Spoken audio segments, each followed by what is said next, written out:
बेटा थानू PSCB ਵੱਲੋਂ ਹੀ ਭੇਜਿਆ ਗਿਆ ਹੈ ਤੇ ਇਟ ਇਜ਼ ਵੈਰੀ ਇੰਪੋਰਟੈਂਟ ਇਸ ਮॉडल पेपर ਦੇ ਤੁਸੀਂ ਕੁਐਸਚਨ ਨੂੰ ਚੰਗੀ ਤਰ੍ਹਾਂ ਸਮਝ ਲੈਣਾ ਹੈ ਔਰ ਯਾਦ ਕਰਨਾ ਹੈ ਔਰ ਰਿਵਾਈਜ਼ ਜ਼ਰੂਰ ਕਰਨਾ ਹੈ। पेपर ਦਾ ਥੋੜਾ ਜਿਹਾ ਆਪਾਂ ਪੈਟਰਨ ਸਮਝ ਲੈਂਦੇ ਹਾਂ। ਇੱਕ ਤਾਂ ਬੇਟਾ ਸਾਰੇ ਕੁਐਸਚਨ ਜਿਹੜੇ ਆ ਉਹ ਕੰਪਲਸਰੀ ਹੋਣਗੇ। ਫਰਸਟ ਜਿਹੜਾ ਸੈਕਸ਼ਨ ਹੋਏਗਾ ਉਹਦੇ ਵਿੱਚ 20 ਕੁਐਸਚਨਸ ਹੋਣਗੇ ਔਰ 1 ਮਾਰਕਸ ਦੇ ਹੋਣਗੇ। ਇਧਰੋਂ ਆਪਣੇ 20 ਮਾਰਕਸ ਬਣ ਜਾਣਗੇ। ਸੈਕਸ਼ਨ B ਦੇ ਵਿੱਚ 2 ਤੋਂ ਲੈ ਕੇ 8 7 ਕੁਐਸਚਨਸ ਹੋਣਗੇ 2 ਮਾਰਕਸ ਦੇ, ਤਾਂ 14 ਮਾਰਕਸ ਆਪਣੇ ਇੱਥੋਂ ਬਣਨਗੇ। 9 ਤੋਂ ਲੈ ਕੇ 15 ਕੁਐਸਚਨ ਹੋਣਗੇ ਸੈਕਸ਼ਨ C ਦੇ 4 ਮਾਰਕਸ ਈਚ, 7 ਕੁਐਸਚਨਸ A ਬਣਨਗੇ ਤਾਂ ਇੱਥੋਂ ਤੁਹਾਡੇ 28 ਮਾਰਕਸ ਬਣਨਗੇ। ਸੈਕਸ਼ਨ D ਦੇ ਵਿੱਚ 6 ਮਾਰਕਸ ਦੇ ਕੁਐਸਚਨ ਹੋਣਗੇ 3 ਔਰ ਇੱਥੋਂ ਤੁਹਾਡੇ 18 ਨੰਬਰ ਬਣ ਜਾਣਗੇ। ਤਾਂ ਇਹ ਟੋਟਲ ਬੇਟਾ 80 ਮਾਰਕਸ ਦਾ ਪੇਪਰ ਬਣੇਗਾ। ਕੁਐਸਚਨਸ ਦੇ ਵਿੱਚ ਇੰਟਰਨਲ ਚੁਆਇਸ ਹੋਏਗੀ ਬਟ ਇਹ 18 ਕੁਐਸਚਨਾਂ ਦੇ ਵਿੱਚੋਂ ਹਰੇਕ ਕੁਐਸਚਨ ਕੰਪਲਸਰੀ ਹੈ। First section A, choose the right option. ਜੇਕਰ A ਅਤੇ B ਦੋ ਸੰਪੂਰਨ ਸੰਖਿਆਵਾਂ ਹਨ ਤਾਂ HCF LCM ਦੀ ਮਲਟੀਪਲੀਕੇਸ਼ਨ ਕੀਤੇ ਬਰਾਬਰ ਹੋਵੇਗੀ। ਤਾਂ ਦੋ ਇੰਟੀਜਰਸ ਦੇ ਲਈ ਦੋ ਨੰਬਰਸ ਦਾ HCF LCM ਨਾਲ ਦੋਨਾਂ ਨੰਬਰਸ ਦੀ ਮਲਟੀਪਲੀਕੇਸ਼ਨ ਦੇ ਬਰਾਬਰ ਹੁੰਦਾ ਹੈ। ਦੋ ਘਾਤੀ ਬਹੁਪਦ ਕੁਆਡ੍ਰਿਕ ਇਕੁਏਸ਼ਨ ਦਾ ਗ੍ਰਾਫ ਕਿਹੋ ਜਿਹਾ ਹੁੰਦਾ ਹੈ? ਪੈਰਾਬੋਲਿਕ ਸ਼ੇਪ ਦਾ। ਇਹ ਸ਼ੇਪ ਨੂੰ ਬੇਟਾ ਪੈਰਾਬੋਲਿਕ ਕਹਿੰਦੇ ਆ।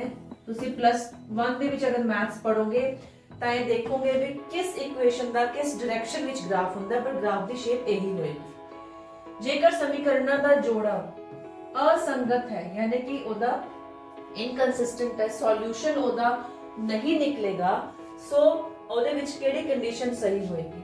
ਉਹਦੇ ਵਿੱਚ ਕੰਡੀਸ਼ਨ ਹੋਏਗੀ ਪਹਿਲੇ ਦੋ ਤਾਂ ਬਰਾਬਰ ਹੋਣਗੇ ਔਰ ਤੀਸਰਾ ਕੀ ਹੋਏਗਾ? ਨਾ ਬਰਾਬਰ। फोर्थ पार्ट, समीकरण equations 2x + 3y 5 4x - 3y = 7 ਵਿੱਚ x ਦਾ ਮੁੱਲ ਪਤਾ ਕਰੋ।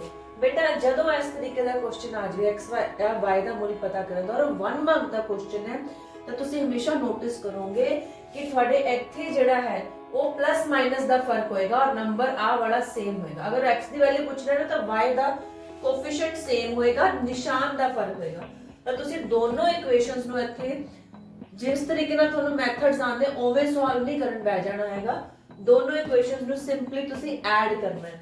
ਅਗਰ ਮੈਂ ਦੋਨੋਂ ਇਕੁਏਸ਼ਨਸ ਨੂੰ ਐਡ ਕਰਾਂ ਤਾਂ 4 and 6 ਜਿਹੜਾ ਕਿੰਨਾ ਬਣ ਜੇ 4 and 2 ਮੇਰੇ ਕੋਲ ਬਣ ਜਾਏਗਾ 6x। ਆ +3y - 3y कैंसिल हो जाएंगे इक्वल टू और 5 और 7 जोड़ के कितने बन जाएंगे 12। तो तुसी देख सकते हो x दी वैल्यू कितनी आ गई मेरे को 2। तो आ मेथड फॉलो करना है, विद इन सेकंड्स आंसर आ जाएगा। जेकर समीकरण दे मूल समान होण ता अगर मूल समान होण ता डिस्क्रिमिनेंट दी वैल्यू कितनी होंदी है 0 if roots are equal. The b² - 4ac 0 दे बराबर है ਤਾਂ b² ਕਿਹਦੇ ਬਰਾਬਰ ਹੋ ਜਾਏਗਾ 4ac ਦੇ ਬਰਾਬਰ ਹੋ ਜਾਏਗਾ। C option. ਕਿਹੜੀ ਦੋ ਘਾਤੀ ਸਮੀਕਰਨ ਨਹੀਂ ਹੈ? which one of this is not a quadratic ਯਾਨੀ ਕਿ ਉਹਦੀ ਪਾਵਰ x² ਨਹੀਂ ਹੋਣੀ ਚਾਹੀਦੀ। ਇੱਥੇ ਵੀ x² ਹਾਈਐਸਟ ਪਾਵਰ ਹੈ, ਇਹਨੂੰ ਸੋਲਵ ਕਰਾਂਗੇ ਇੱਥੇ ਵੀ x² ਹਾਈਐਸਟ ਪਾਵਰ ਹੈ, ਇਹਨੂੰ ਤੁਸੀਂ ਮਲਟੀਪਲਾਈ ਕਰੋਗੇ ਇੱਧਰ ਮਲਟੀਪਲਾਈ ਕਰੋਗੇ x² ਹਾਈਐਸਟ ਪਾਵਰ ਬਣੇਗੀ। ਜਦੋਂ ਇਸ ਇਕੁਏਸ਼ਨ ਨੂੰ ਆਪਾਂ ਸਿੰਪਲੀਫਾਈ ਕਰਾਂਗੇ ਆ x ਉੱਪਰ ਇੱਥੇ ਮਲਟੀਪਲਾਈ ਹੋਏਗਾ ਤੇ ਕਿਊਬ ਬਣੇਗਾ। ਸੋ ਇਹ ਇੱਕ ਦੋ ਘਾਤੀ ਸਮੀਕਰਨ ਨਹੀਂ ਹੈ। ਹੇਠਾਂ ਲਿਖਿਆ ਵਿੱਚੋਂ ਕਿਹੜੀ AP ਨਹੀਂ ਹੈ? which one of them is not an arithmetic progression ਮਤਲਬ ਕਿਹੜੇ ਆਪਸ਼ਨ ਦੇ ਵਿੱਚ ਤੁਹਾਡੇ ਕੋਲ D ਦੀ ਵੈਲਿਊ ਕਾਂਸਟੈਂਟ ਨਹੀਂ ਆ ਰਹੀ ਹੈ। ਚੈੱਕ ਕਰ ਲੈਂਦੇ ਬੇਟਾ 9 ਵਿੱਚੋਂ 5 ਮਾਈਨਸ ਕਰਾਂਗੇ ਕਿੰਨਾ ਆ ਗਿਆ -4 +4 13 - 9 ਕਰਾਂਗੇ ਤਾਂ ਕਿੰਨਾ ਆ ਗਿਆ +4। ਤਾਂ ਇਹ ਤਾਂ AP ਹੈਗੀ ਆ। 1 - 5 ਕਰਾਂਗੇ ਤਾਂ ਕਿੰਨਾ ਆਏਗਾ -4 -3 - 1 ਕਰਾਂਗੇ ਅਗੇਨ -4। ਇਹ ਵੀ AP ਹੈਗੀ ਹੈ। 2 2 2 2 ਕਾਂਸਟੈਂਟ AP ਹੈ ਜਿਹਦਾ D ਕਿੰਨਾ ਹੁੰਦਾ ਹੈ 0। ਤਾਂ ਇਹ ਤਾਂ AP ਹੈਗੀ ਹੈ।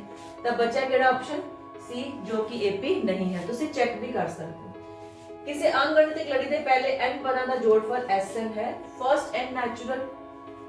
फर्स्ट n पोजीशंस दा टर्म्स दा जेड़ा सम हुंदा Sn हुंदा है ਤਾਂ ਉਸ ਦੇ ਲਈ an ਦੀ ਵੈਲਿਊ ਕੀ ਹੋਏਗੀ Sn ਦੀ ਫਾਰਮ ਦੇ ਵਿੱਚ। ਇਹਨੂੰ ਤੁਸੀਂ ਯਾਦ ਕਰ ਲਓ, ਤੁਹਾਡੇ ਬੁੱਕ ਵਿੱਚ ਫਾਰਮੂਲਾ ਵੀ ਦੇ ਰੱਖਿਆ ਹੈ। Sn ਦੇ ਵਿੱਚੋਂ n-1 ਦਾ ਸਮ ਮਾਈਨਸ ਕਰ ਦੋ ਤਾਂ ਪਹਿਲੇ an ਵਾਲੀ ਟਰਮ ਬਚ ਗਈ ਆਪਣੇ ਕੋਲ। ਜੇ ਦੋ ਟ੍ਰਾਇੰਗਲ ਸਿਮਿਲਰ ਹਨ ਤਾਂ ਜਦੋਂ ਸਿਮਿਲੈਰਿਟੀ ਹੁੰਦੀ ਹੈ ਬੇਟਾ ਤਾਂ ਸਾਈਡਸ ਪ੍ਰੋਪੋਰਸ਼ਨ ਵਿੱਚ ਹੁੰਦੀਆਂ ਨੇ, ਠੀਕ ਹੈ, ਸੇਮ ਪ੍ਰੋਪੋਰਸ਼ਨ ਦੇ ਵਿੱਚ ਔਰ ਇਹ ਕ੍ਰਮ ਦੇ ਵਿੱਚ ਹੋਣਗੀਆਂ, ਆਰਡਰ ਦੇ ਵਿੱਚ ਹੋਣਗੀਆਂ। that means कि अगर मैं इधरों साइड्स लिखा ए बी, ठीक है, तो अपॉन की लिखांगे P Q is equals to, अगर लिखा बी सी तो इधरों की पावांगे पी आर और नेक्स्ट साइड लिखिए ए सी तो अपॉन की पावांगे क्यू आर, ठीक है। ਇਹਦੇ ਵਿੱਚੋਂ ਤੁਸੀਂ ਆਪਸ਼ਨ ਲੱਭਣ ਦੀ ਕੋਸ਼ਿਸ਼ ਕਰੋ। A B upon P Q किते भी नहीं लिखा होगा, आ दो साइड्स दी रेशियो दे रखी है AB अपॉन BC, तो ਆਪਾਂ ਇਹਨੂੰ एक्सचेंज कर लेंगे। So it will be AB upon BC, ठीक है, किते बराबर हुई PQ upon PR। Let us check the options. AB upon BC, PQ upon PR मेरे सामने ही है, B option is the right option. ਚੱਕਰ ਦੇ ਕਿਸੇ ਬਿੰਦੂ ਤੇ ਸਪਰਸ਼ ਰੇਖਾ ਸਪਰਸ਼ ਬਿੰਦੂ ਤੋਂ ਡੈਸ਼ ਤੇ ਲੰਬ ਹੁੰਦੀ ਹੈ। आ में कुल सर्कल है, सर्कल के ऊपर मैं टेंजेंट ड्रॉ की है और इथों मैं सेंटर तो ले ली radius, the point of contact के ऊपर रेडियस और टेंजेंट आपस में परपेंडिकुलर होंदियां ने। 11th क्वेश्चन, बिंदुआ -1 3 5 -1 ਨੂੰ ਮਿਲਾਉਣ ਵਾਲੇ ਰੇਖਾਖੰਡ ਦਾ ਮੱਧ ਬਿੰਦੂ ਪਤਾ ਕਰੋ। ਮੱਧ ਬਿੰਦੂ ਦਾ क्वेश्चन बेटा हमेशा 1 मार्क्स ਚ आएगा क्योंकि it is just addition and divided by 2। तो तुसी की करना है, -1 ਤੇ 5 ਨੂੰ ਐਡ ਕਰੋ, -1 + 5 कितना आ गया 4, 4/2 कितना आ गया 2, तो x मेरा 2 है, x ਇੱਥੇ भी 2 है और x ਇੱਥੇ भी 2 है। लेट अस चेक y, 3 और -1 ਨੂੰ जोड़ांगे, 3 और -1 ਨੂੰ जोड़ਿਆ कितना आया 2, 2/2 कितना आ गया 1, ਤਾਂ 2,1 D option is the right option. समझ आया कि 1 मार्क्स ਵਿੱਚ ਇਹ क्वेश्चन क्यों आएगा।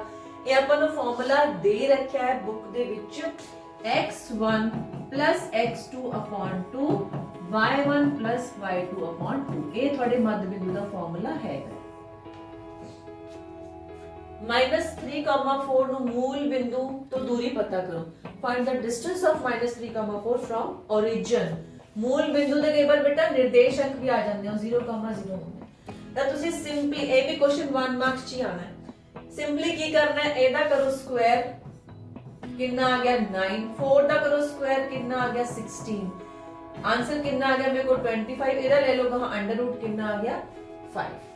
क्वेश्चन दा फार्मूला केड़ा लगाया है मैं, मूल बिंदु तो दूरी x² + y² under the root होंदी है। दोनों निर्देशांक नु squaring and adding and then again taking the square root. जेकर 2 sin² थीटा -1 0 ਦੇ ਬਰਾਬਰ ਹੈ, ਥੀਟਾ ਦੀ ਵੈਲਿਊ ਕੀ ਹੋਵੇਗੀ। ਛੋਟੀ ਜਿਹੀ ਬੇਟਾ ਕੈਲਕੂਲੇਸ਼ਨ ਹੀ ਹੈ ਬਸ ਇਹ। ਸੋ 2 sin² theta is 1, sin² theta 1/2, ਤਾਂ sin theta is equal to 1/2 ਦਾ ਅੰਡਰ ਰੂਟ ਯਾਨੀ ਕਿ 1/2। ਇਹ ਵੈਲਿਊ ਥੀਟਾ ਦੀ ਕਿੱਥੇ ਹੁੰਦੀ ਹੈ 45 ਡਿਗਰੀ ਪਰ ਜੇ cos ਹੋਵੇ ਤਾਂ ਵੀ 45 ਹੀ ਆਣਾ ਸੀਗਾ। ਸਾ ਮੇਰਾ ਕਿਹੜਾ ਆਪਸ਼ਨ ਸਹੀ ਹੋ ਗਿਆ ਬੇਟਾ ਇੱਥੇ, C option is the right option. ਹੇਠਾਂ ਲਿਖਿਆ ਜੋ ਕਿਹੜਾ cos ਥੀਟਾ ਦਾ ਮੁੱਲ ਨਹੀਂ ਹੋ ਸਕਦਾ। cos ਥੀਟਾ ਹੋਵੇ ਚਾਹੇ sin ਥੀਟਾ ਹੋਵੇ, ਤੁਸੀਂ ਕਿਹੜੀ ਗੱਲ ਧਿਆਨ ਰੱਖਣੀ ਹੈ, -1 ਤੋਂ ਵੱਡੀ ਔਰ 1 ਤੋਂ ਛੋਟੀ, ਚਾਹੇ cos ਥੀਟਾ ਹੈ ਚਾਹੇ sin ਥੀਟਾ ਹੈ। ਹੁਣ ਤੁਸੀਂ ਇਹਦੇ ਵਿੱਚੋਂ ਚੈੱਕ ਕਰਨਾ ਵੀ ਇਹਨਾਂ ਜਾਂ ਇਹ ਤੋਂ ਜ਼ਿਆਦਾ ਛੋਟੀ ਹੋਵੇ ਜਾਂ ਇਸ ਤੋਂ ਵੱਡੀ ਹੋਵੇ। देखो 2/3 less than 1 है, 10/13 less than 1 है, 1 हो सकती है बराबर भी हो सकती है 1, 12/11 greater than 1 है, तो आ वैल्यू ਜਿਹੜੀ ਆ ਉਹ ਨਹੀਂ ਹੋ ਸਕਦੀ। this is the right option। ਚੱਕਰ ਦੇ ਦੋ ਅਰਧ ਵਿਆਸਾਂ ਤੇ ਚਾਪ ਵਿਚਕਾਰਲੇ ਖੇਤਰ ਦਾ ਨਾਮ ਕੀ ਹੁੰਦਾ ਹੈ। ਮੈਂ ਇੱਕ ਸਰਕਲ ਡਰਾ ਕੀਤਾ, ਆ ਸਰਕਲ ਡਰਾ ਕੀਤਾ ਬੇਟੇ, आ सेंटर ले लिया, आ 2 रेडियस और आ आर्क और 2 रेडियस ਦੇ ਵਿੱਚ ਦਾ ਜਿਹੜਾ ਏਰੀਆ ਹੁੰਦਾ ਹੈ ਉਹ ਸੈਕਟਰ ਕਹਾਂਦਾ ਹੈ, ਅਰਧਵਿਆਸੀ ਖੰਡ ਕਹਾਂਦਾ ਹੈ। ਦੋ ਕਣ ਜਿਨ੍ਹਾਂ ਦੇ ਕਿਨਾਰੇ A ਹਨ ਦੇ ਸਮਾਨ ਫਲਕਾਂ ਨੂੰ ਮਿਲਾ ਕੇ ਘਣਾਵ ਬਣਾਇਆ ਗਿਆ ਹੈ, ਇਸ ਨਾਲ ਪ੍ਰਾਪਤ ਘਣਾਵ ਦਾ ਆਇਤਨ ਪਤਾ ਕਰੋ। ਇਹ ਜਿਹੇ ਕੁਐਸਚਨ ਆਪਣੇ CEP ਦੀ ਸ਼ੀਟਸ ਵਿੱਚ ਬਹੁਤ ਸਾਰੇ ਆਏ ਨੇ।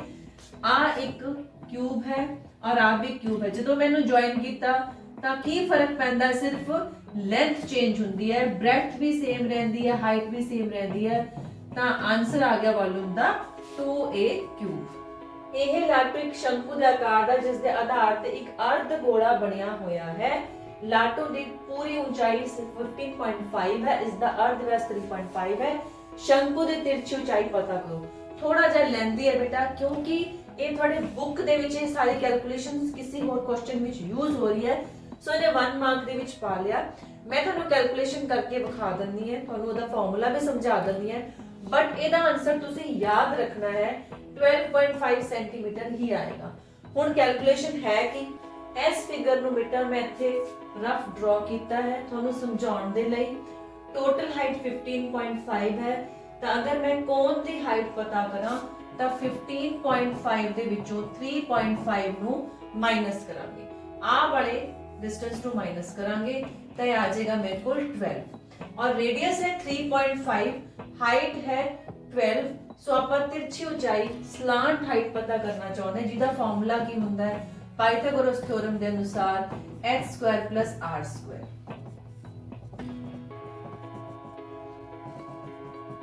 1225 तक लेकिन पॉइंट भी आना है, ये अंडर रूट आ गया, ये आ गया 156.25 अंडर द रूट और इन्हें सॉल्व करके आ गया मेरे को 12.5 सेंटीमीटर। आंसर मैं ਤੁਹਾਨੂੰ ਪਹਿਲਾਂ ਹੀ ਦੱਸ ਚੁੱਕੀ ਹਾਂ।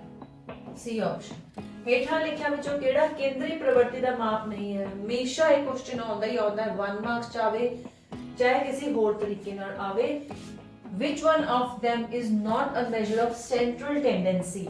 मध्यमान मीन हैगा है, बहुलक मोड हैगा है, मध्यिका मीडियन भी हैगी है, कौन नहीं हैगा? क्लास इंटरवल वर्ग अंतराल। कई बार इत्थे विचलन सीमा रेंज भी लिखी हुई होंगी है। So this is not a measure of central tendency. हेठा लिखा जो केड़ी संख्या किसी घटना की संभावना नहीं हो सकती। अगेन बेटा क्वेश्चन काफी फॉर्म्स दे विच आंदा है, अगर याद करना होवे ਤਾਂ ਇਹ ਗੱਲ ਤੁਸੀਂ याद रखनी है, प्रोबेबिलिटी ਦਾ आंसर 1 या उस तो छोटा, 0 या उस तो बड़ा होएगा। और अगर परसेंटेज की गल करिए तो 0 और 100% ਦੇ ਵਿੱਚ ਇਹ परसेंटेज आनी चाहिए है। कई बार परसेंटेज ਵਿੱਚ भी ऑप्शन दे रखे हो सकते हैं, यानी कि होना प्लस ਵਿੱਚ चाहिए लेकिन 1 ਨਾਲੋਂ छोटा होना चाहिए। ਹੁਣ ਇੱਥੋਂ ਆਪਾਂ ਚੈੱਕ ਕਰ ਲੈਂਦੇ हैं। देखो 2/3 लेस देन 1 है, 5% लेस देन 100% है, 1.4 ग्रेटर देन 1 है, 0 हो सकता है, ए भी हो सकता है, ए भी हो सकता है, ए भी हो सकता है, 1.4 ग्रेटर देन 1 है इसलिए नहीं हो सकता। जेकर किसी खेड दे जितन दी संभावना 0.678 है तो खेड दे ना जितन दी संभावना की होवेगी? प्रोबेबिलिटी ऑफ एन इवेंट दे रखी होवे और probability of not that event, उस इवेंट दे ना होना पूछना होवे ਤਾਂ ਤੁਸੀਂ ਕੀ ਕਰਨਾ ਹੁੰਦਾ? 1 ਵਿੱਚੋਂ ਮਾਈਨਸ ਕਰਨਾ ਹੁੰਦਾ ਹੈ। ਫਾਰਮੂਲਾ ਕੀ ਬਣਦਾ ਹੈ? 1 minus probability of that event. अगर ਇੱਥੇ ਲੈ ਲਈ ਤਾਂ 1 minus probability of not happening that event. ਦੋਨੋਂ ਹੀ ਇੱਕ ਤਰੀਕੇ ਨਾਲ ਕੁਐਸਚਨ ਨਿਕਲਦਾ ਹੈ, ਬਟ ਬੱਚੇ ਇੱਥੇ ਕੰਫਿਊਜ਼ ਹੁੰਦੇ ਨੇ ਕਿ ਇਹਦਾ 0.678 ਦੇ ਰੱਖਿਆ ਨੂੰ ਕਿਵੇਂ ਹੱਲ ਕਰਾਂਗੇ। ਚਾਹੇ 2 ਪੁਆਇੰਟ ਦੇ ਰੱਖਿਆ ਚਾਹੇ 3, ਤੁਸੀਂ ਉਹਨੇ ਹੀ ਜ਼ੀਰੋਸ ਨਾਲ ਕੰਸੀਡਰ ਕਰਨੇ। ਕਹਿਣ ਦਾ ਮਤਲਬ ਹੈ 0.678 ਨੂੰ ਤੁਸੀਂ ਛੱਡੋ, ਤੁਸੀਂ 1000 ਦੇ ਵਿੱਚੋਂ 678 ਨੂੰ ਮਾਈਨਸ ਕਰੋ। ਆਨਸਰ ਕਿੰਨਾ ਆ ਜਾਏਗਾ? 10, 9 और 9 ਤਾਂ 2 2 and 3 3 2 2 ਆ ਗਿਆ। ਇੱਥੇ ਦੇਖੋ ਕਿਤੇ ਹੈਗਾ ਆ 3 2 2 ਹੈਗਾ, ਪੁਆਇੰਟ ਆਪਣੇ ਵੱਲੋਂ ਲਗਾਓ ਤੁਸੀਂ। C option is the right option. ਹੁਣ ਸੈਕੰਡ ਕੇਸ ਕੰਸੀਡਰ ਕਰ ਲੈਂਦੇ ਆ। ਅਗਰ ਲਿਖਿਆ ਹੋਵੇ 0.95 ਫਿਰ ਤੁਸੀਂ ਕੀ ਪ੍ਰੋਬੇਬਿਲਿਟੀ ਕੱਢੋਗੇ? ਤਾਂ 95 ਚੱਕੋ ਔਰ 100 ਵਿੱਚੋਂ ਮਾਈਨਸ ਕਰੋ ਤਾਂ ਕਿੰਨਾ ਆ ਗਿਆ? 5। ਠੀਕ ਹੈ, ਹੁਣ 5 ਦਾ ਆਪਾਂ ਪੁਆਇੰਟ ਵੀ ਲਗਾਉਣਾ ਔਰ 2 ਪੁਆਇੰਟ ਬਣਾਉਣੇ ਆ ਤਾਂ 0.05। ਠੀਕ ਹੈ, ਇਸ ਤਰੀਕੇ ਨਾਲ ਤੁਸੀਂ ਇਸ ਕੁਐਸਚਨ ਨੂੰ ਸੋਲਵ ਕਰਨਾ ਹੈ, ਕਿਸੇ ਵੀ ਤਰੀਕੇ ਨਾਲ ਇਹ ਆ ਸਕਦਾ ਹੈ। ਸੋ ਦਿਸ ਵਾਸ योर ਸੈਕਸ਼ਨ A। ਹੁਣ ਸੈਕਸ਼ਨ B ਵੱਲ ਚੱਲਦੇ ਹਾਂ ਜਿੱਥੇ 2 ਮਾਰਕਸ ਦੇ ਕੁਐਸਚਨ ਨੇ। ਨੈਕਸਟ ਕੁਐਸਚਨ ਚੱਲਦਾ ਹੈ ਦੋ ਘਾਤੀ ਬਹੁਪਦ ਪਤਾ ਕਰੋ ਜਿਸ ਦੀਆਂ ਸਿਫਰਾਂ -2 ਅਤੇ 4 ਹਨ। Find a quadratic polynomial with zeros -2 and 4। बहुत सरल जिहा एक तरीका ਹੁੰਦਾ ਇਸ ਪੋਲੀਨੋਮੀਅਲ ਨੂੰ ਬਹੁਪਦ ਨੂੰ ਬਣਾਉਣ ਦਾ। ਮੈਂ ਤੁਹਾਨੂੰ ਫਾਰਮੂਲੇ ਫਾਰਮ ਦੇ ਵਿੱਚ ਦੱਸ ਦਿੰਦੀ ਹਾਂ, ਤੁਸੀਂ ਉਹਦੇ ਥਰੂ ਹੀ ਇਸ ਕੁਐਸਚਨ ਨੂੰ ਬਹੁਤ ਹੀ ਈਜ਼ੀਲੀ ਸੈਕਿੰਡਸ ਵਿੱਚ ਹੱਲ ਕਰ ਸਕਦੇ ਹੋ। ਪੋਲੀਨੋਮੀਅਲ ਆਪਾਂ ਕਿਸ ਤਰੀਕੇ ਨਾਲ ਲਿਖਾਂਗੇ ਬੇਟਾ, x ਦੀ ਪਾਵਰ 2 ਮਾਈਨਸ ਸਮ, ਜਾਂ ਤੁਸੀਂ ਪੰਜਾਬੀ ਵਿੱਚ ਯਾਦ ਕਰ ਸਕਦੇ ਹੋ ਜੋੜ, ਕਿਹਦਾ, ਸਮ ਆਫ ਰੂਟਸ ਜਾਂ ਜੋੜ, ਨਾਲ ਲਗਾਵਾਂਗੇ x और प्लस प्रोडक्ट, किहदा प्रोडक्ट बेटा, सिफरां दा गुणनफल। तुसीं इहनूं होर शॉर्ट ते फॉर्म दे विच अपनी फेयर कापी पर बेटा जरूर नोट करना, x² sx + p, जिहदे विच s हैगा सिफरां दा जोड़ और p है सिफरां दा प्रोडक्ट। ठीक है, हुण अपने कोल सिफरां दा जोड़ किहदे बराबर है, -2 + 4 2 दे बराबर। सो ये मेरा s दी वैल्यू आ गई और सिफरां दे गुणा -2 * 4 -8 की दी वैल्यू आ गई प्रोडक्ट दी। ਤਾਂ ਜਿਹੜਾ ਬਹੁਪਦ ਹੈ ਉਹ ਕਿਹਦੇ ਬਰਾਬਰ ਬਣ ਗਿਆ, ਬਹੁਪਦ ਬਣ ਗਿਆ x² ਮਾਈਨਸ ਜਿਹੜਾ ਸਮ ਹੈ 2x, ਪ੍ਰੋਡਕਟ ਹੈਗਾ -8। ਸੋ x² - 2x - 8 ਮੇਰਾ ਉੱਤਰ ਬਣ ਗਿਆ। ਨੈਕਸਟ ਕੁਐਸਚਨ, AP 7 13 19 205 ਵਿੱਚ ਕਿੰਨੇ ਪਦ ਹਨ? How many terms are there in this given AP? बेटा ਜਦੋਂ ਸ਼ਬਦ ਆ ਜਾਵੇ ਨਾ ਕਿੰਨੇ ਔਰ ਇੰਗਲਿਸ਼ ਵਿੱਚ ਲਿਖਿਆ ਹੋਵੇ how many, ਤੁਸੀਂ ਕੁਐਸਚਨ ਨੂੰ ਕਰਿਆ ਕਰੋ ਸਰਕਲ ਔਰ ਉਹਦੇ ਉੱਪਰ ਪਾਇਆ ਕਰੋ n, ਅੱਗੇ ਪਾਇਆ ਕਰੋ ਕੁਐਸਚਨ ਮਾਰਕ, ਤਾਂ ਕਿ ਤੁਹਾਨੂੰ ਕਲੈਰਿਟੀ ਰਹੇ ਕਿ ਇਹਦੇ ਵਿੱਚ ਪੁੱਛਿਆ ਕੀ ਹੋਇਆ। ਦੂਸਰੀ ਗੱਲ, AP ਦਾ ਕੁਐਸਚਨ ਜਦੋਂ ਵੀ ਤੁਸੀਂ ਕਰੋ, ਅਗਰ ਤੁਹਾਨੂੰ AP ਦੇ ਰੱਖੀ ਹੈ ਤਾਂ ਕੁਐਸਚਨ ਭਾਵੇਂ ਤੁਹਾਨੂੰ ਕੁਝ ਸਮਝ ਆਵੇ ਨਾ ਆਵੇ, ਤਿੰਨ ਕੰਮ ਤੁਸੀਂ ਜ਼ਰੂਰ ਕਰਨੇ ਹੀ ਕਰਨੇ ਨੇ। पहला काम हैगा A लिख देना, दूसरा काम है D लिख देना और तीसरा काम है AN ਦਾ ਫਾਰਮੂਲਾ ਲਿਖ ਦੇਣਾ। ਠੀਕ ਹੈ, ਨਾਲ ਹੀ ਇਹਦੇ ਤੁਸੀਂ SN ਦਾ ਫਾਰਮੂਲਾ ਵੀ ਲਿਖ ਦਿਓ। ਆ ਤੁਸੀਂ ਤਿੰਨ ਕੰਮ A D ਅਤੇ ਦੋਨੋਂ ਫਾਰਮੂਲੇ, ਇਹ ਲਿਖਣ ਦਾ ਕੰਮ ਤੁਸੀਂ ਜ਼ਰੂਰ ਹੀ ਕਰ ਆਣਾ ਹੈ ਕੁਐਸਚਨ ਦੇ ਵਿੱਚ।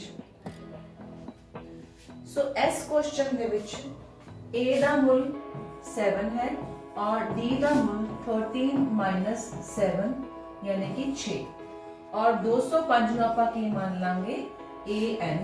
ਸੋ AN बराबर A + n - 1 * D। ਇੱਥੇ ਤੁਸੀਂ ਬੇਟਾ ਵੈਲਿਊ ਭਰ ਦਿਓ, 7 + n ਦੀ ਕੀਮਤ ਆਪਾਂ ਪਤਾ ਕਰਨਾ ਚਾਹੁੰਦੇ, D ਆ ਗਿਆ 6। ਤਾਂ ਸਭ ਤੋਂ ਪਹਿਲਾਂ ਆਪਾਂ ਕੀ ਕਰਾਂਗੇ, 205 ਦੇ ਵਿੱਚੋਂ 7 ਨੂੰ ਆਪਾਂ ਕਰਾਂਗੇ ਮਾਈਨਸ। ਠੀਕ ਹੈ, सो इधर आ गया n - 1 मल्टीप्लाइड बाय 6, ਜਦੋਂ ਮਾਈਨਸ ਕੀਤਾ ਤਾਂ ਕਿੰਨਾ ਆ ਜਾਏਗਾ 198। ਠੀਕ ਹੈ, 6 ਨਾਲ ਕਰ ਦੋ ਇਹਨੂੰ ਡਿਵਾਈਡ ਤਾਂ ਇਹ ਮੇਰੇ ਕੋਲ ਆ ਜਾਏਗਾ ਆਨਸਰ 33।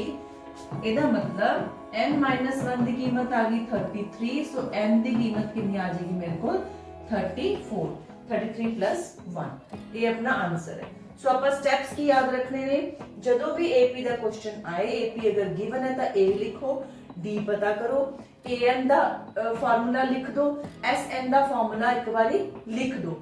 ਤੁਹਾਨੂੰ ਕੁਐਸਚਨ ਦੇ ਵਿੱਚ ਜੋ ਚੀਜ਼ ਗਿਵਨ ਹੈ ਬੇਟਾ ਉਹ ਲਿਖੋ, ਤਾਂ ਕੁਐਸਚਨ ਨੂੰ ਥੋੜਾ ਵੀ ਤੁਸੀਂ ਸ਼ੁਰੂ ਕਰ ਦੋਗੇ ਤਾਂ ਤੁਹਾਡੇ 1 ਜਾਂ 2 ਮਾਰਕਸ ਬਣ ਜਾਂਦੇ ਨੇ। ਤੇ ਕੋਣ ABC ਦੇ ਸਿਖਰ ਲੰਬ AD ਅਤੇ CE ਆਪਸ ਵਿੱਚ ਬਿੰਦੂ B ਉੱਤੇ ਕੱਟਦੇ ਹਨ। ਦਿਖਾਓ ਕਿ ਟ੍ਰਾਇੰਗਲ AEP सिमिलर है triangle CDP they.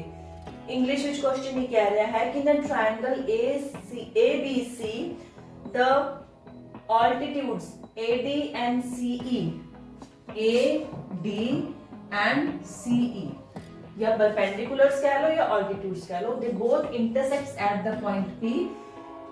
the triangle 1 and triangle 2 जो कि नाम इत्थे दे रखे इन्हां नूं असीं प्रूव करना है सिमिलर। सिमिलैरिटी ਲਈ बेटा ਇੱਥੇ ਕਿਹੜੀ ਚੀਜ਼ ਯੂਜ਼ ਹੋਗੀ, ਬਹੁਤ ਹੀ ਸਿੰਪਲ ਜਿਹਾ ਕੁਐਸਚਨ ਹੈ 2 ਮਾਰਕਸ ਦਾ ਨਾ।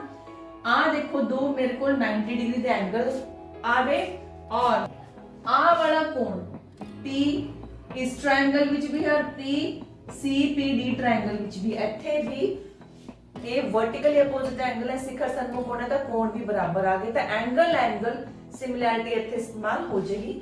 ਹੁਣ ਆਪਾਂ ਨੂੰ ਲਿਖ ਲੈਂਦੇ ਤਾਂ ਟ੍ਰਾਇੰਗਲ ਦੇ ਨੇਮਸ ਐਵੇਂ ਲਿਖੋ, triangle AEP and triangle CDP which triangle इस तरीके नाल लिख दो। इसी तरीके नाल बेटा मैं तुहानू जिवें पहले क्वेश्चन विच दिता ना सिमिलैरिटी दा या कॉन्ग्रुएंसी दा क्वेश्चन आ जाए तो जो चीज तुहानू गिवन है वो लिख दो, ठीक है। और उसी ट्रायंगल दी गिवन हुंदी जिस ट्रायंगल्स नू आपां प्रूव करना हुंदा आपस विच सिमिलर या कॉन्ग्रुएंट। तो उन्हां ट्रायंगल्स दी दो चीज़ां बिल्कुल स्पष्ट दे रखी होंदी, तीसरी चीज तुसीं सिर्फ लभणी हुंदी है। तो दो तो लिखो ना, ठीक है। तो इत्थे आपां एंगल ई इधरले पासों और इधरले पासों एंगल डी दोनों कितना दवांगे 90 डिग्री। तो फोटो विच बिल्कुल स्पष्ट है।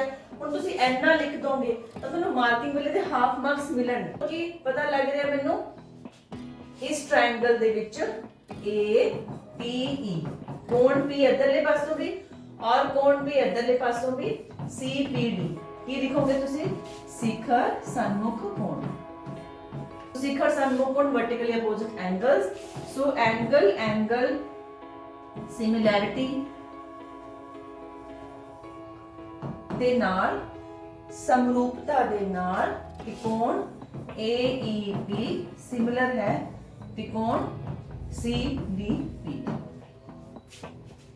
सो नेक्स्ट क्वेश्चन आ मेरे को क्वेश्चन एक बेटा आपां नूं चक्कर दे रखिया है। चक्कर नूं छूंदा होया एक कोऑर्डिनेटर यानी कि चतुर्भुज बनया होया है। भुजावां AB BC CD AD है। क्वेश्चन छोटा जाइए पर मैं तुम्हें एक्सप्लेन करने लिए सिर्फ टाइम लगा रही है। A B C D ये चारों बिंदु इस चक्कर दे लई बाहरी बिंदु यानी कि एक्सटर्नल पॉइंट्स कहाणगे और ये चारों ही बिंदु तो तुसी देख सकते हो स्पर्श रेखावां खिंचियां गईयां ने AP AS BQ BP and so on. ਤਾਂ ਆਪਾਂ ਥਿਓਰਮ ਯੂਜ਼ ਕਰਾਂਗੇ ਕਿ ਬਾਹਰੀ ਬਿੰਦੂ ਤੋਂ ਖਿੱਚੀਆਂ ਸਪਰਸ਼ ਰੇਖਾਵਾਂ ਆਪਸ ਵਿੱਚ ਬਰਾਬਰ ਹੁੰਦੀਆਂ ਨੇ।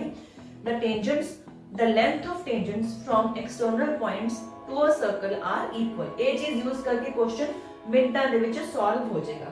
ਤੁਸੀਂ ਸਿਰਫ ਲਿਖਣ ਦੀ ਥੋੜੀ ਟੈਕਨੀਕ ਯਾਦ ਰੱਖਣੀ ਹੈ ਕਿਉਂਕਿ ਮੈਨੂੰ AD और BC ਇੱਕ ਪਾਸੇ ਚਾਹੀਦਾ ਹੈ।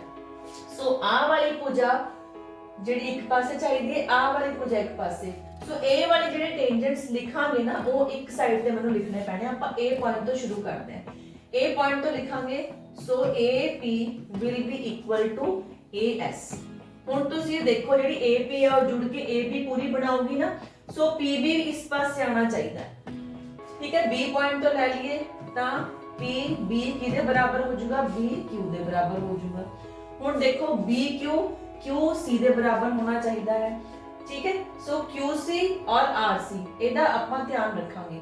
ਹੁਣ ਅਜੇ ਆਪਾਂ C ਪੁਆਇੰਟ ਤੋਂ ਲਵਾਂਗੇ ਜਦੋਂ ਤਾਂ C ਪੁਆਇੰਟ ਤੋਂ CQ ਕਿਹਦੇ ਵਿੱਚ ਆ ਜਾਣਾ ਚਾਹੀਦਾ BQ ਦੇ ਵਿੱਚ ਜੁੜਨਾ ਚਾਹੀਦਾ ਹੈ।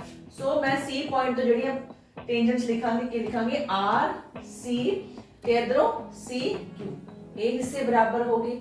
ਹੁਣ ਅਗਲਾ ਪੁਆਇੰਟ ਆ ਜਾਓ D ਬਿੰਦੂ ਤੋਂ DS और AS ने जुड़ना है तो DS AS ने जुड़ना है तो DS केड़े पासे लिखांगे S पासे लिखांगे और DR केड़े पासे लिखांगे DR इस पासे लिखांगे। आ देखना बिंदु की पहचान हो गई। आ बिंदु कॉमन पॉइंट सी इधरों P और आ वाला P, ठीक है, और आ ते R यही जुड़ के अपने जड़े हैं। अगर अपन इन्हां नूं हुण तुसीं सिंपली की करना है 1 2 3 4 नूं जोड़ दो, ऐड कर दो इन्हां नूं। सो मेरे को सिर्फ इन्हां नूं लिखना है बेटा आपां AP प्लस PB लिख दे नाल ही क्वेश्चन जड़ा वो सॉल्व हो जाए। आ की बन गया AB और अगला की पॉइंट बन गया मेरे को BC और इधर की बन गया AB plus CB hence proof, ठीक है। सो लिखण दा तरीका ही सीगा लिखने दोनों बराबर ने। मान लो तुसी ऊपर नीचे भी लिखते हैं तो कोई गल नहीं, लिख लो। लिखो ये कि बाद विच आपां इन्हां नूं जोड़ रहे हैं इस तरीके नाल जोड़ दे विच लिख दो, फिर तुसी सीधा आंसर बना लो। 2 नहीं तो 1.5 नंबर मिल जाऊगा ना, थोड़ी बहुत गलती से नंबर कटे जाऊगा बट क्वेश्चन छड्डना नहीं है। क्वेश्चन नंबर 7 विच देखदे आपां टेंजेंट 4/3 होवे तां सेकंड A दा मुੱਲ पता करो। क्वेश्चन ये वाले बेटा बहुत ही सिंपल होंगे ने बट थानू फॉर्मूले याद होने चाहिए ने। एक गल हमेशा ध्यान रखो जब थानू फॉर्मूला याद है तो तुसी ओदे बाद की लगानी है पाइथागोरस थ्योरम लगानी है, ओदे नाल ही क्वेश्चन सॉल्व होगा। ते कुछ ट्रिपलेट्स ने जिवें कि 3 4 5 ਇਹ ਹਮੇਸ਼ਾ ਟ੍ਰਿਪਲੇਟਸ ਵਿੱਚ ਆਣਗੇ। ਠੀਕ ਹੈ, ਸੋ ਇਹਦੇ ਵਿੱਚ ਆਪਣੇ ਕੋਲ ਇੱਕ 5 ਮਿਸਿੰਗ ਹੈ, ਤਾਂ ਜਿਹੜੀ ਤੀਸਰੀ ਕੋ ਜਾਓ 5 ਹੀ ਨਿਕਲੇਗੀ त्रिकोण ਦੀ। इसी तरीके नाल 6 8 10 ਇਹ ਵਾਲਾ ਵੀ ਇੱਕ ਪਾਈਥਾਗੋਰੀਅਨ ਟ੍ਰਿਪਲੇਟ ਹੈ।